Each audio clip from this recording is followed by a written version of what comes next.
Excellency, Professor Hassan Iqbal, the Federal Minister for Planning, Development and Special Initiatives. All protocol observed. I first of all wish to introduce myself. I am Dr. David Haruna Mrisho, doing my presentation from St. Augustine University of Tanzania. And I also represent the East African Research Center established here at St. Augustine University of Tanzania. First of all, in a very special note, I wish to thank the organizers of this very beautiful event. And in a very special way, I thank my very brother, Colonel Khalid Akram, for taking me into this board and into this discussion whereby we sit down and discuss issues pertaining a building of a world that finds peace, harmony, and prosperity together, having discussions on how community of a shared future is a necessity towards building a better world. My reflection and talk today centers on the strategic significance of community of a shared future, what it matters and what it means for Africa, and maybe in this in a very specific way, my country, Tanzania. When I was trying to think about why humans need a philosophy or a path towards a better world, the history of humanity came into my mind. Humans in history have witnessed not so much of a good history. The human history, for the larger part, is the history of wars. It is the history of miseries. It is the history of economic instability. We have in Africa the history of poverty, the history of socio-political turmoil. Nevertheless, humans have always been in a search for the best possible arrangement that can save as a panacea for the problems of humanity. Regardless of this all, despite of this very miserable history of humanity, there have been still a creation of an international system, a creation of a global system that is by nature very anarchic, with some geopolitical in their orientation, and much more dangerous. We have today still a global system which is very, very divisive in its structure. We witness today, my dear brothers and sisters, war among nations. We witness today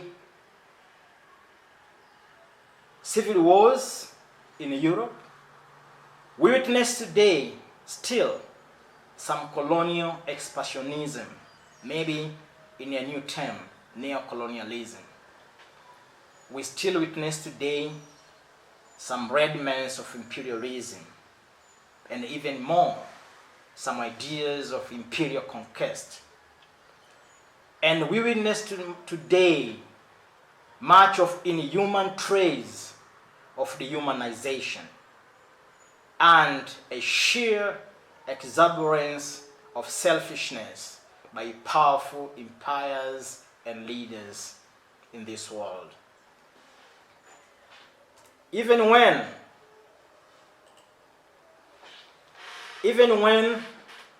with the collapse of the Soviet Union, never were created an international system of justice. Never were created a democratic global governance, freedom and equity, but rather what was created ushered a more dictatorial government system, global system, with the United States emerging as the so-called international police, dictating to states what they should do and what they should not do. Such creation further divided the world, identified with some states as allies, some as partners and friends, while others were potential adversaries and some the axis of evil. Many states today have become victims of such creation. We cry today for orphans and the marginalized of Iraq because of war. We cry today and feel bad for the orphans of Afghanistan, the orphans of Libya, the orphans of Ukraine and the Palestine, and so many among others. There are divisions in the Middle East, Asia Pacific, Africa, Latin America, and the Caribbean. The world, our world, has been made not to be a better place for mankind due to such conspiracies, conflicts, terrorism, and hostilities all over. As we sit here today, we have hope. We have and we see a better future because of a new concept, which is called the concept of building a community of a shared future. This concept has become a better gift to humanity, an alternative to alter the course of historical global turbulence and provide a framework for the world to be a better place and for humanity to be rescued. I, with so many of us, thank the head of state of the People's Republic of China, President Xi Jinping. For me, he is intellectually and philosophically a modern leader who fits the Platonian description and prescription of leaders that can transform and change the world. Xi has initiated initiatives that are not only beneficial for Chinese people, but to the entire human race. He introduced the concept of a building of a shared future back in 2013. He aimed at fostering a new type of international relations based on mutual respect, fairness, justice, and win-win cooperation. The concept emphasizes the importance of building a harmonious and prosperous world through dialogue, through consultation and cooperation among nations, regardless of their size, their strength, or stage of development. My dear colleagues,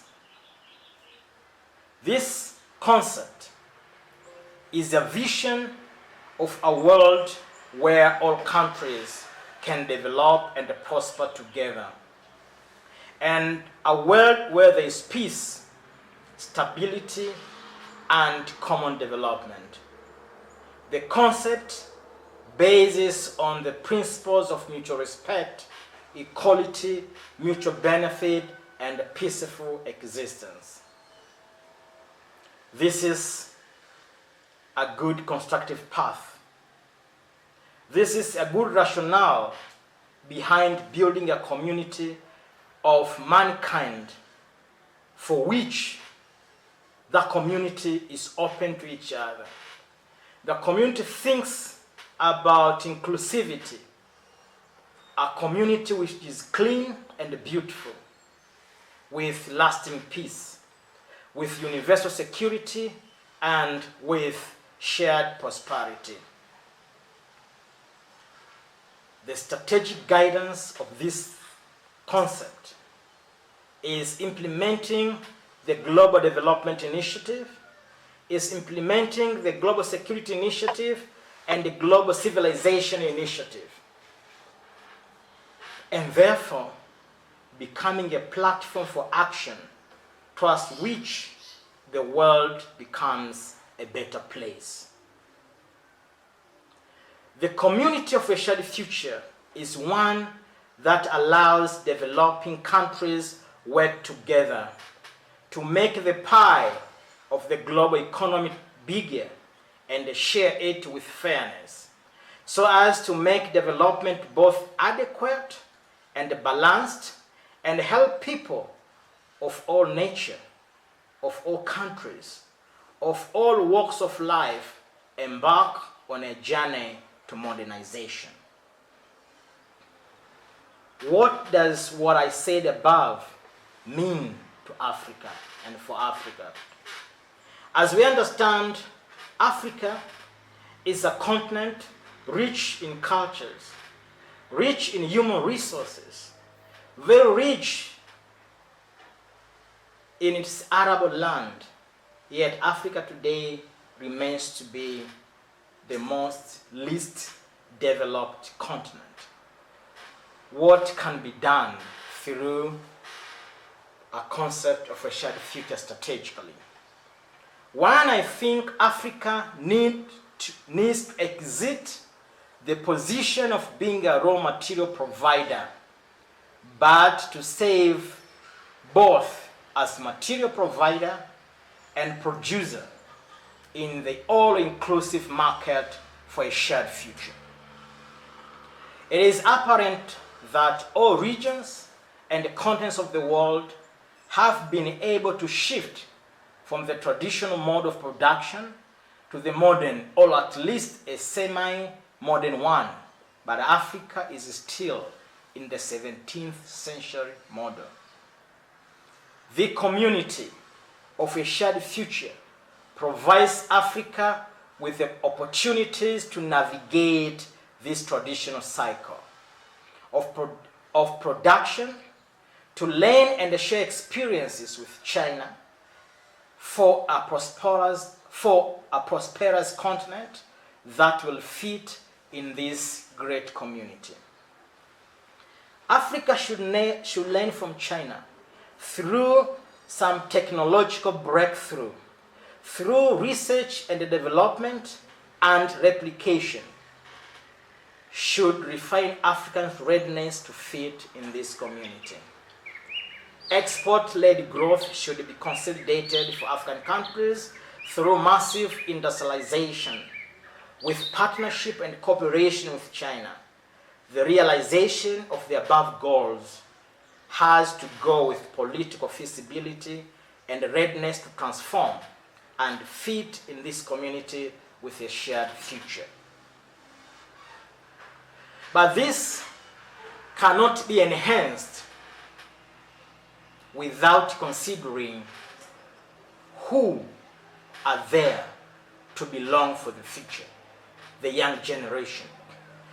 And this is the reason why the East African Research Center exists, not only to discuss and share the prosperity and the beauty of such a community, but to teach the young generation why and how this philosophy is important.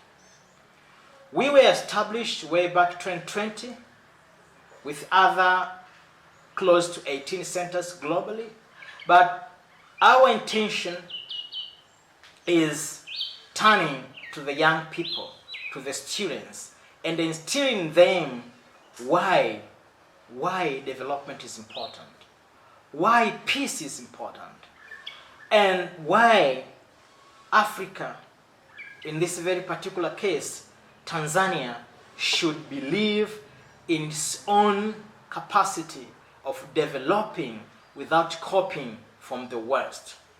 We do presentations, we do workshops, but we are trying to teach our students the need of dialogue, starting with workshops and conferences on religious dialogue.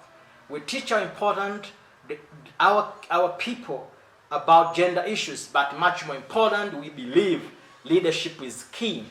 So we center on promoting and teaching our students through the center on leadership.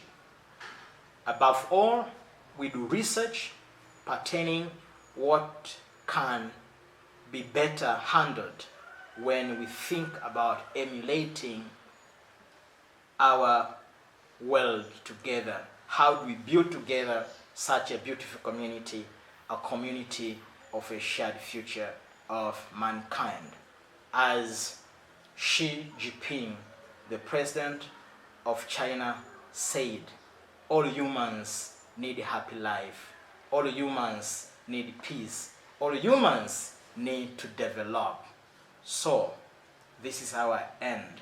Together, believing in the happiness for all, believing in the development for all, believing in the prosperity and the peace for all, believing in the protection of children and women, believing in working together in curbing the miseries and problems of the climate change. We together say, we together build a community of a shared future of mankind. Thank you all. God bless you all.